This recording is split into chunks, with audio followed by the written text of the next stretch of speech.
Hi, Tziporah here. So how do you know if your relationship is getting any better or if it's just staying the same? In this video, I'm going to share with you 5 key indicators that will help you see if your relationship is getting better or if it's just staying the same.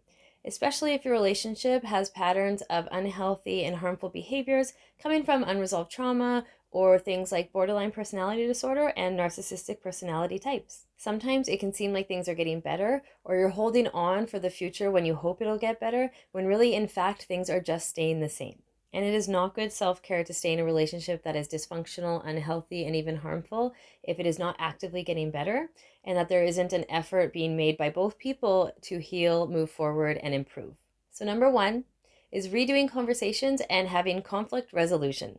If the relationship is staying the same when you try to redo conversations and have conflict resolution, there's going to be continued franticness, defensiveness, gaslighting, avoidance, and even blaming. If the relationship is getting better, there will be a willingness to redo conversations and do conflict resolution in a calm way where both people end up leaving the conversation feeling understood and validated. Number 2 is vocalizing when the individual is triggered.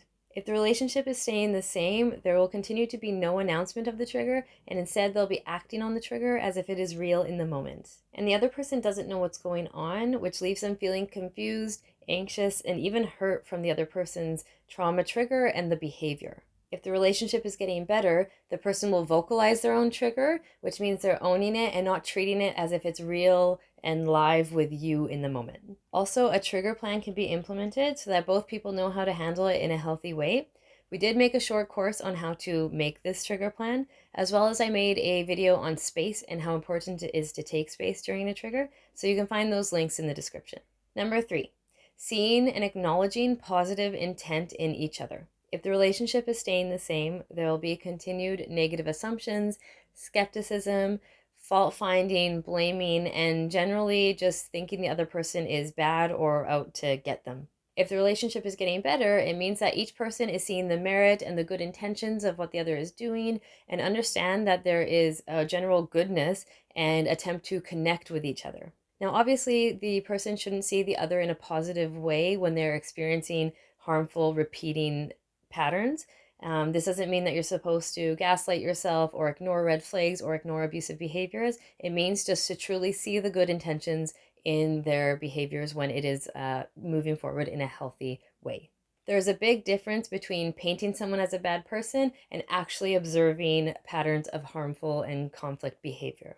Painting the other person as a bad person is subjective and through perception, whereas observing and experiencing harmful and abusive patterns is something that is observational and objective.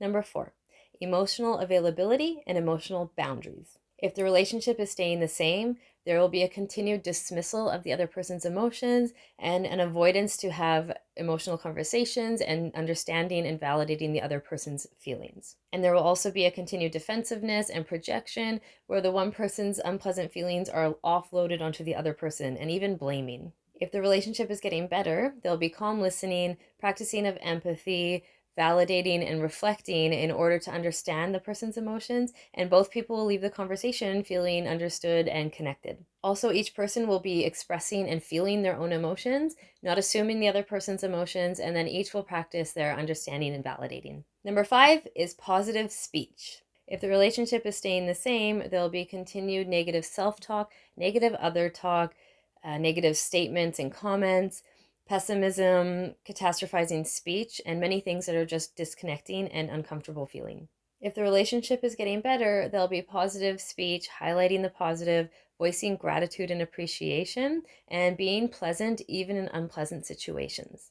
I hope this video has been enlightening for you and your relationship, so take care of yourself and stay gold.